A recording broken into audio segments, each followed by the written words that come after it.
CPC order 20, CPC order 20, judgment and decree. Judgment and decree, निर्णय और decree. Rule 1, निर्णय कब सुनाया जाएगा। रूल 1 है निर्णय कब सुनाया जाएगा। रूल 1 का सब रूल 1, उपनियम 1, कोर्ट मामले की सुनवाई करने के बाद। कब?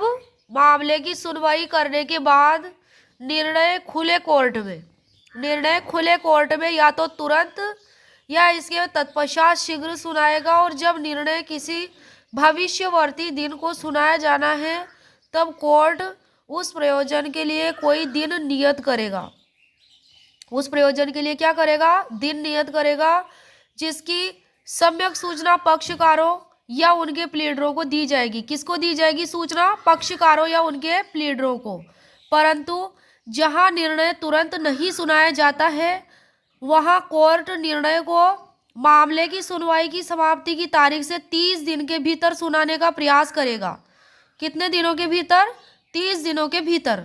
किंतु जहां आपवादिक व असाधारण परिस्थितियों के आधार पर ऐसा करना साध्य नहीं है, मतलब वो 30 दिन के भीतर उनका सुनवाई का तारीख देना साध्य नहीं है, वहां कोर्ट निर्णय सुनाने के लिए कोई भविष्यवर्ती दिन नियत करेगा। और ऐसा दिन उस मामले की सुनवाई हुई थी उस तारीख से 60 दिन के बाद का नहीं होगा।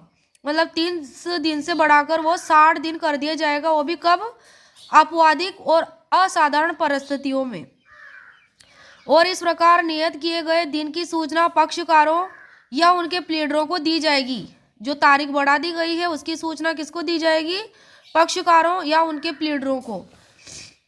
उपनियम 2, जहां लिखित निर्णय सुनाया जाना है और यदि प्रत्येक विवादक पर कोर्ट के निष्कर्षों को और मामले में पारित अंतिम आदेश को पढ़ दिया जाता है तो पर्याप्त होगा। वह क्या होगा? पर्याप्त होगा। और कोर्ट के लिए आवश्यक नहीं होगा कि वह संपूर्ण निर्णय को पढ़कर सुनाए। जरूरी नहीं है कि वह पूरे निर्णय को पढ़कर ही सुनाए।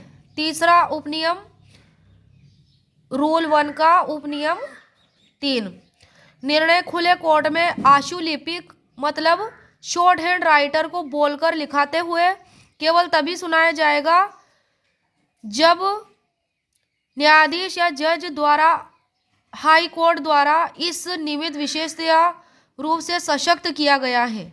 जो जज क्या हुआ? हाई कोर्ट द्वारा इस निमित्त इस मामले से संबंधित रूप से सशक्त किया गया है हाई कोर्ट द्वारा। परंतु जहां निर्णय खुले कोर्ट में बोलकर लिखाते हुए सुनाया जाता है वहां इस प्रकार सुनाए गए निर्णय की अनुलिपि मतलब नकल में ऐसी शुद्धियां करने के पश्चात जो आवश्यक हो जज द्वारा हस्ताक्षरित की जाएगी। उनमें क्या होगा? ऐसी ट्रांसक्रिप्ट या अनुलिपि पर जज द्वारा हस्ताक्षरित शुद्धियां करने के बाद उस पर वह तारीख लिखी जाएगी जिसको निर्णय सुनाया गया था और वह रिकॉर्ड का भाग होगी। रूल 2 है जज के पूर्ववर्ती द्वारा लिखे गए निर्णय को सुनाने की शक्ति।